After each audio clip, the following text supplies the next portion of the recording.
Welcome to another episode of The Real Monster D. Today, I have a special guest.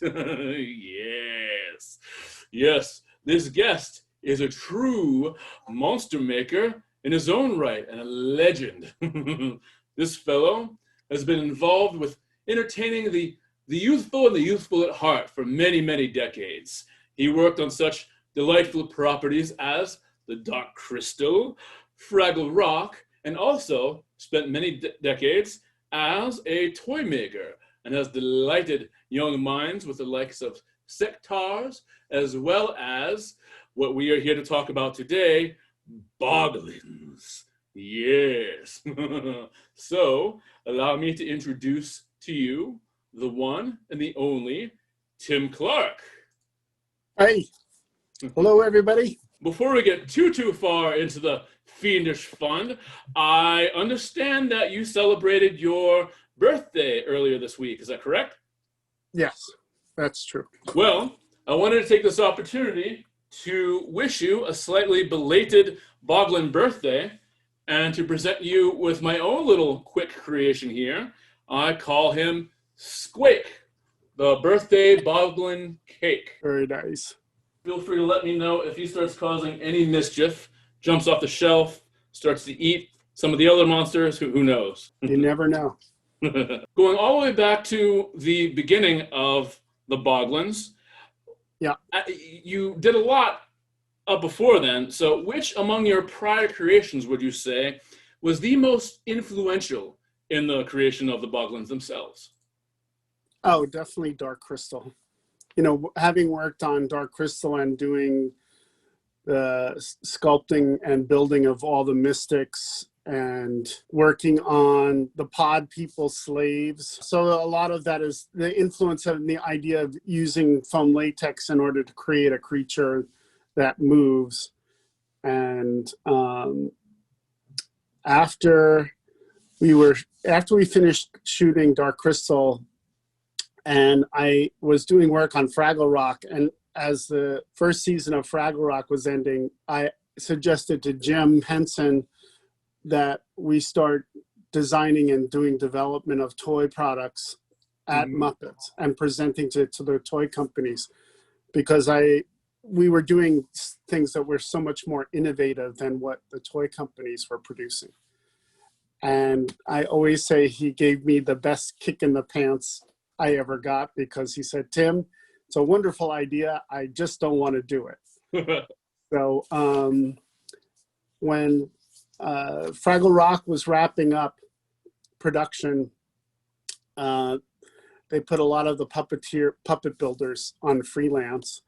And that's when I started exploring the idea of taking some of my own concepts and presenting them to toy companies. First of which was Sectors. I remember that one very well. Yeah, and then Boglins was the second one that sold to Mattel. While researching, I saw that among your many inspirations was the Olmec statues, and that got me wondering. I wonder how many different things you sort of sifted through before that was a thing that sort of popped out. A part of me is imagining, what if you had landed on something like the Easter Island statues or something to that effect? Well, it's hard to pin down any one thing as an influence because, as a visual artist, I kind of absorbed imagery, and then I'm not always sure of the root of where it comes out. But I have always had a lot of interest in pre-Columbian art, and I've always been fascinated by the design styles of the Aztec, the Maya, the Olmec, and many other Central American and South American cultures.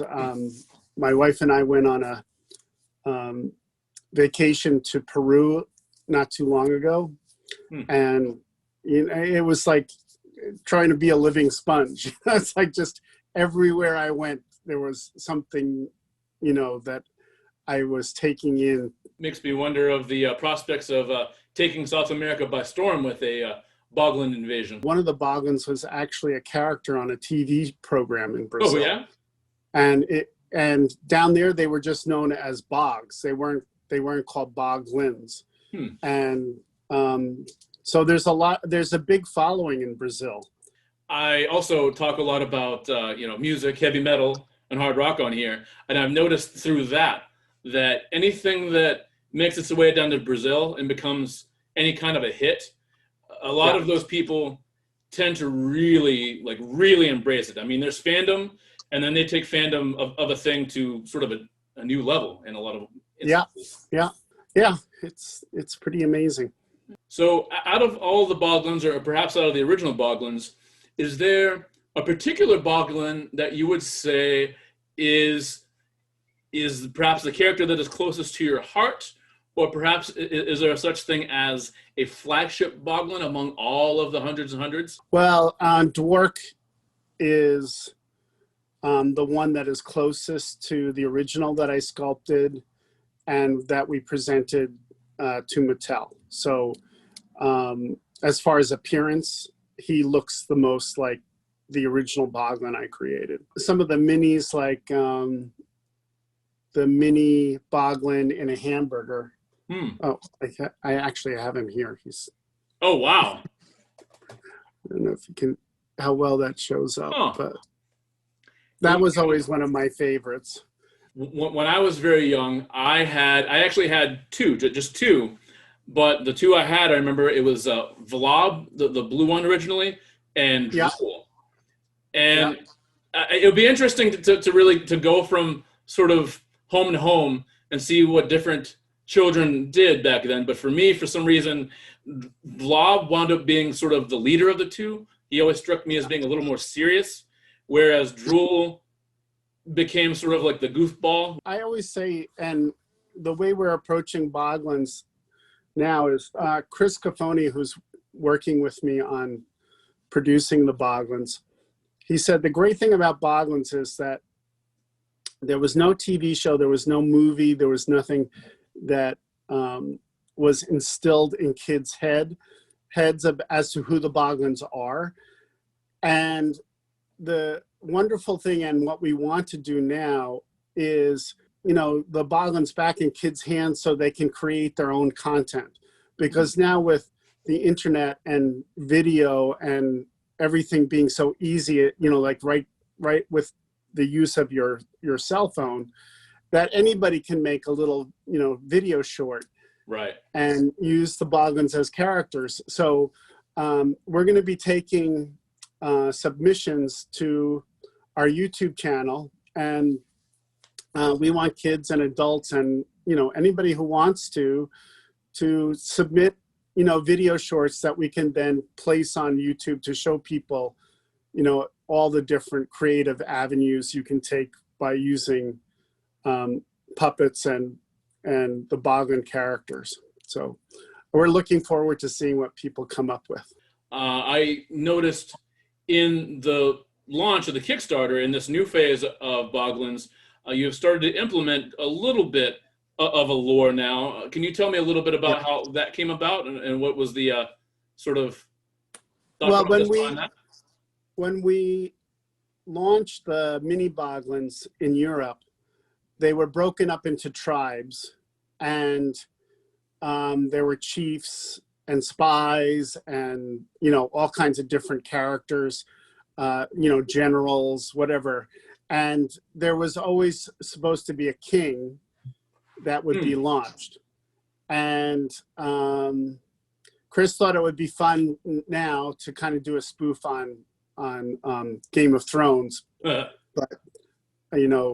mired in the bog, for sure. So we'll be expanding upon that, and each of the new Boglin characters will have 3 horns, which was how you became a king, is once you developed the 3 horns on the top of your head.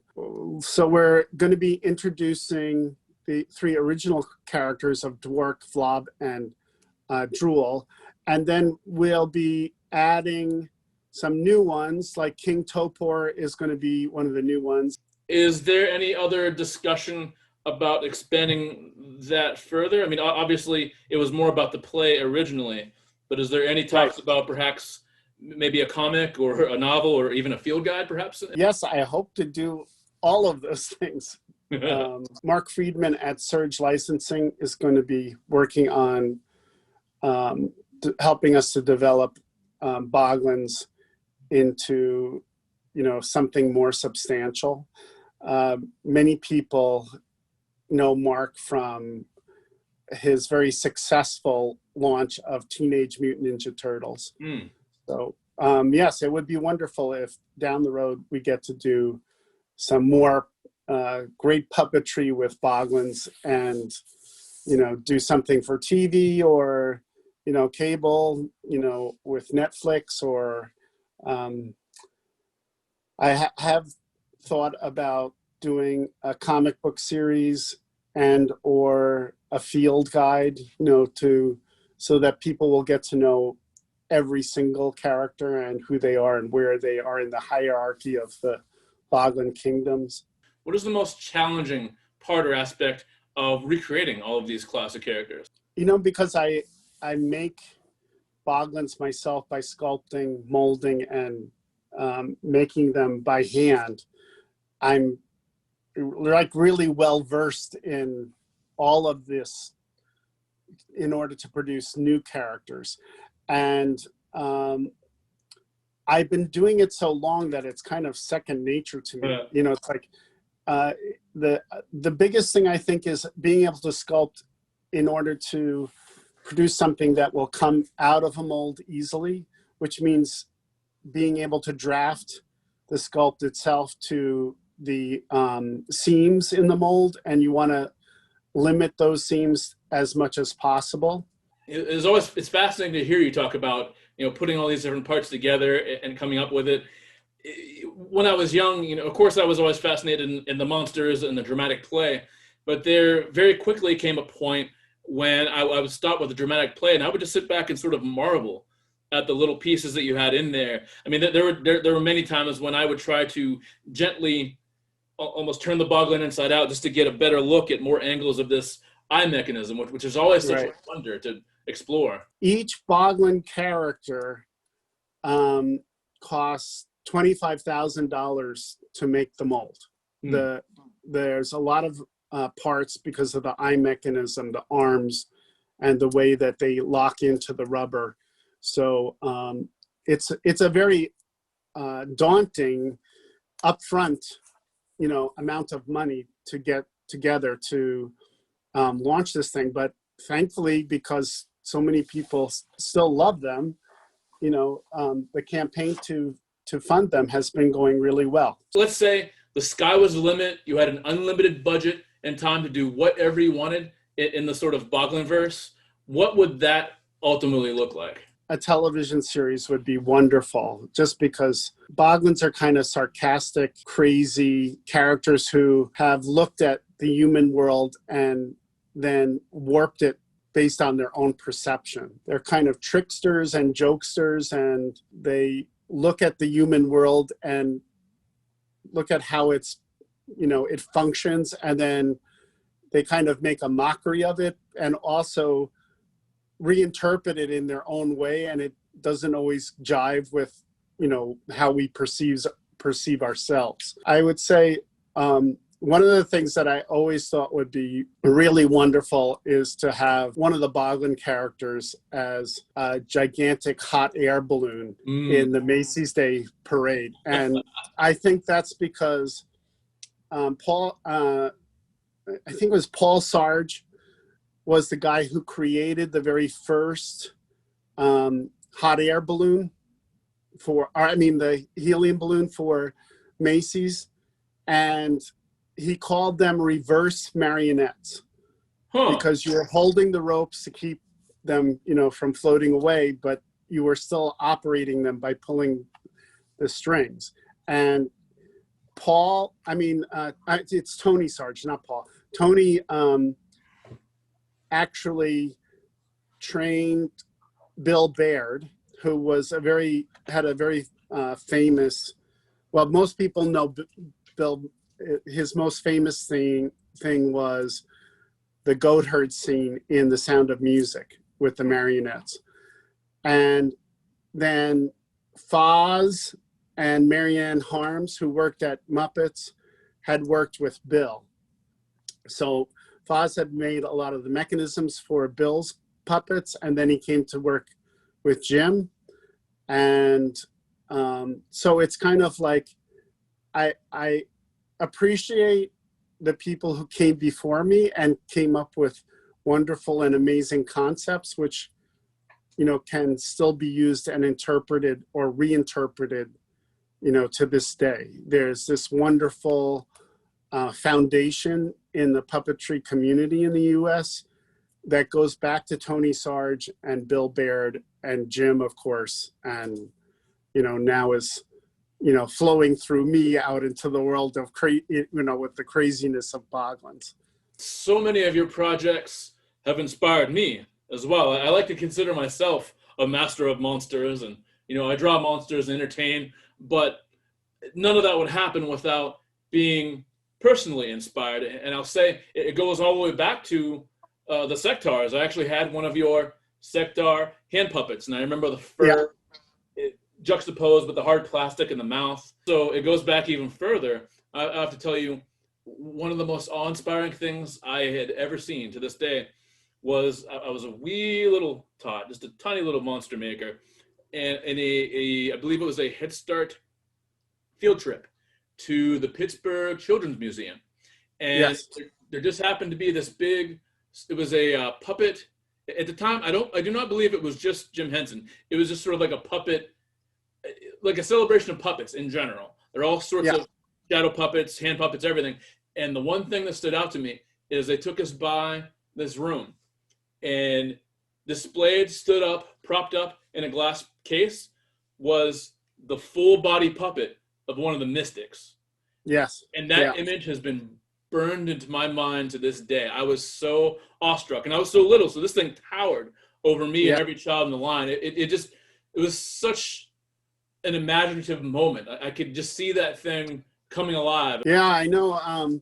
Jim donated, I think they did that puppet, a special exhibit about puppets, and then Jim donated one of the mystics to the museum. I just want to ask, essentially, if there's anything else you want to share with the monster fans, either about Boglins or about any other imminent or future projects you have coming up. And now we're doing a Kickstarter to raise money for the molding of the new Boglins. We've successfully raised enough money to do, I believe, the first 5. Yes, 5.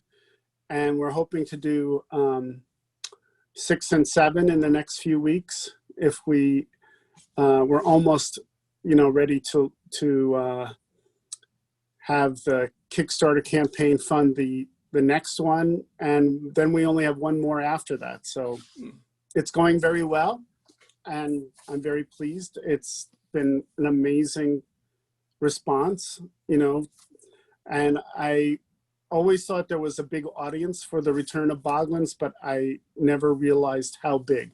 We did a photo shoot or a video for the new Boglins Kickstarter that we're going to be showing probably, I think, next week or the week after. It's a very Boglins Thanksgiving. Well, Tim, thank you so much for You're very welcome. and teaching us with your marvelous monsters, with your bodacious Boglins.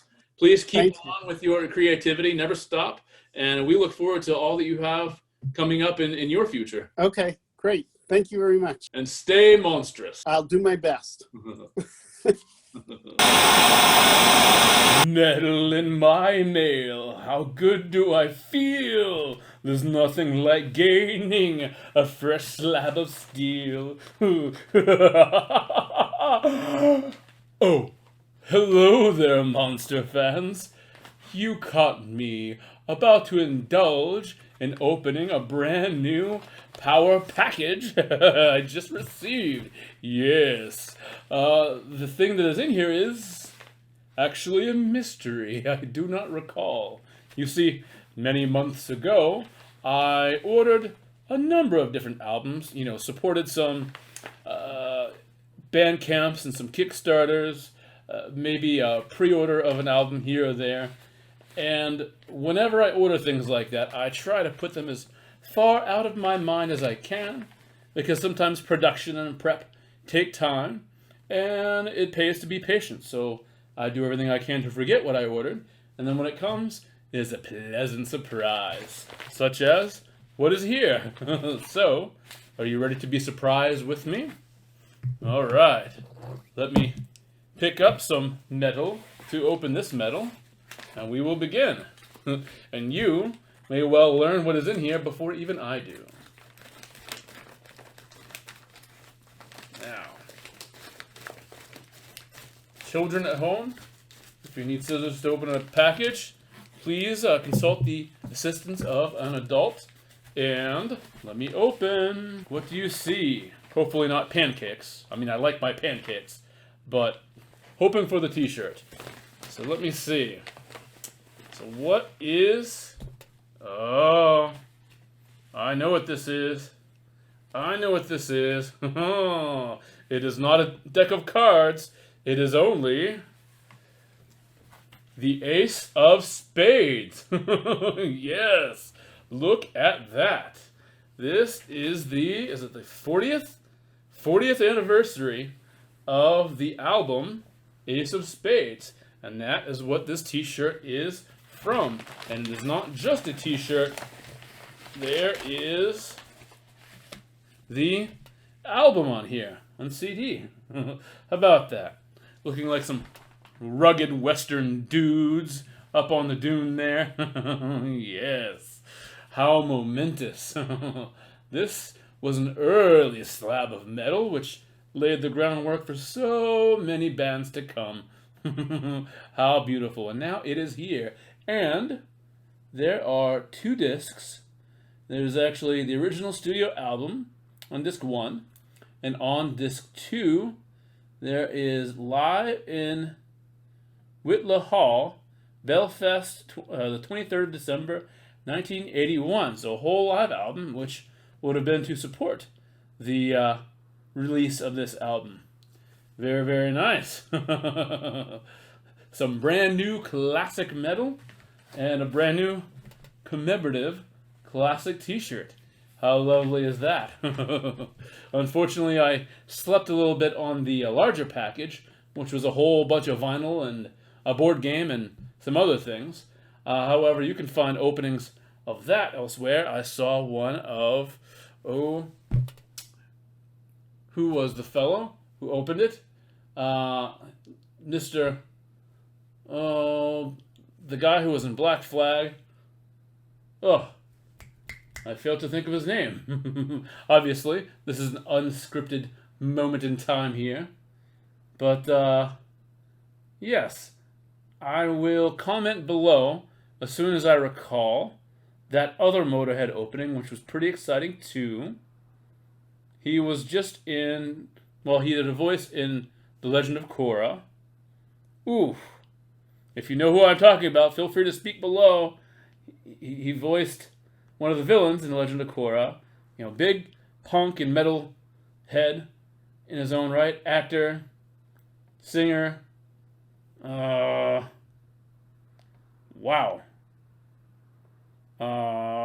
Henry Rollins. That was his name. There we go. So this video, if I have to title it, perhaps it will be Spades and Memories. How about that? So, but this is my little version. I suppose while I'm here, I can talk about the influence of Motorhead on me really quick. I was a late bloomer in the metal world. The very, very first time I properly heard a Motorhead song was actually during the release of, it was their song that was first released into the WWE. It's all about the game. You know, it was the then theme song for the wrestler Triple H, and it was soon followed by King of Kings.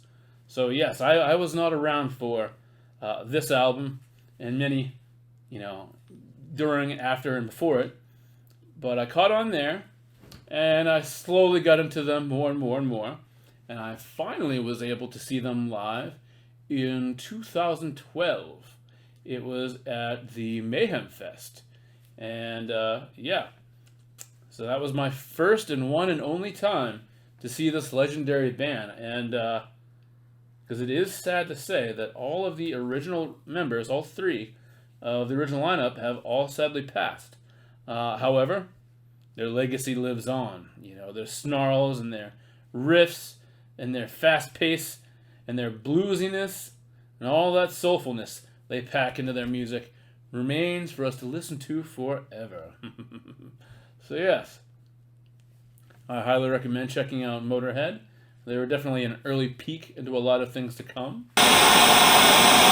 Welcome to another drawing challenge. Are you ready for something else fast? Are you ready for something funny? How about some fast, funny faces? Yes.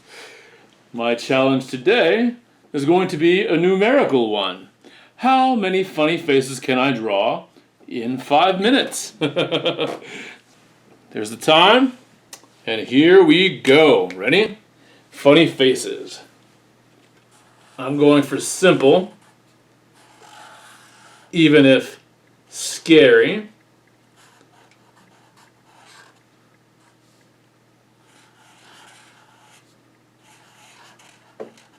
Let's see here. This face gets a nice wild tongue. While I'm making funny faces, how about you make some funny faces at me? What is the funniest face you can possibly make? Go ahead. Do not be shy. Whoa. Maybe you could be a little more shy. Alright. So.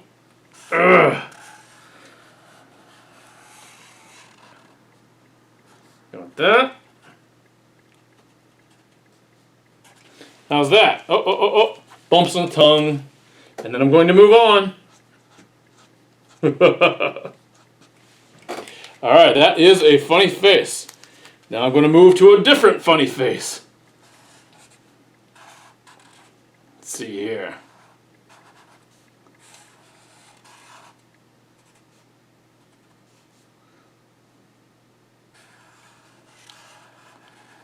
Think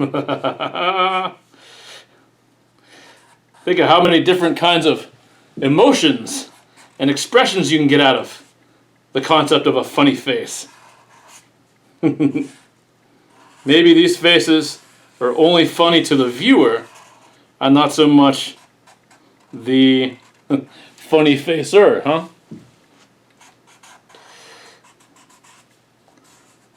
Ooh. I think that fellow right there might be having a bit of the green eye.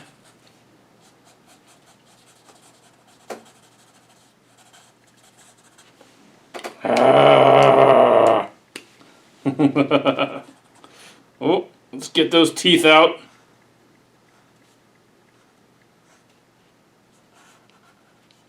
Alright. Funny face, funny face. Number 2. How many more do you think I'll get? There we go. That's 2. And let's do another one. How about one with a real nose? A funny face that really does know the nose.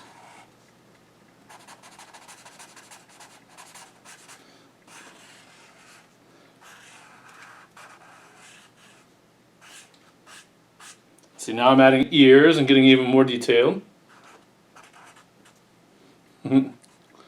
With time and accomplishments comes extra boldness, right?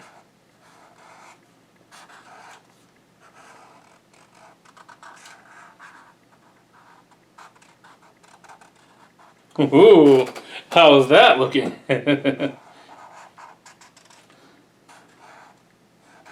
Is this a schnoz monster?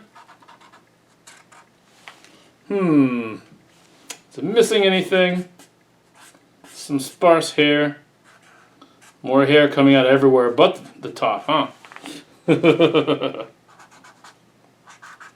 Alright.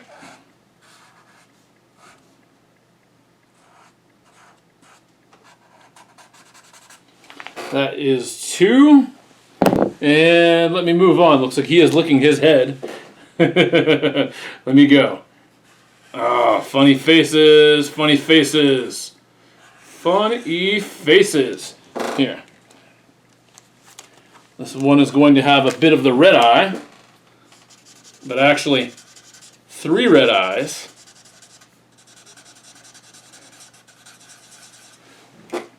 Are you ready?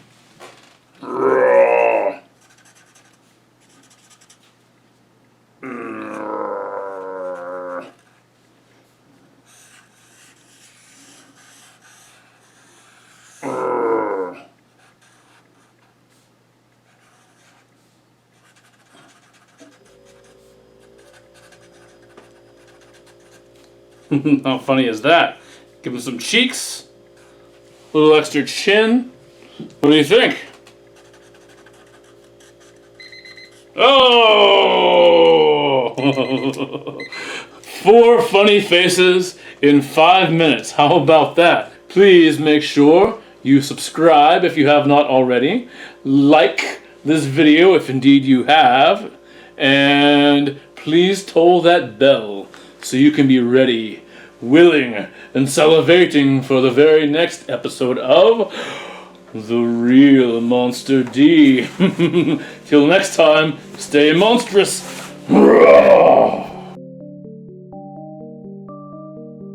Wart, who was originally launched in Europe but never was launched in the States. Topor, who is one of the lowland Boglins. King Swag, who is the king of the soggy Boglins. And I've been selling him on my website, www.totems.com. And we're going to leave it up to the fans to choose Swag or King Spunk. Spunk was one of the original small Boglins.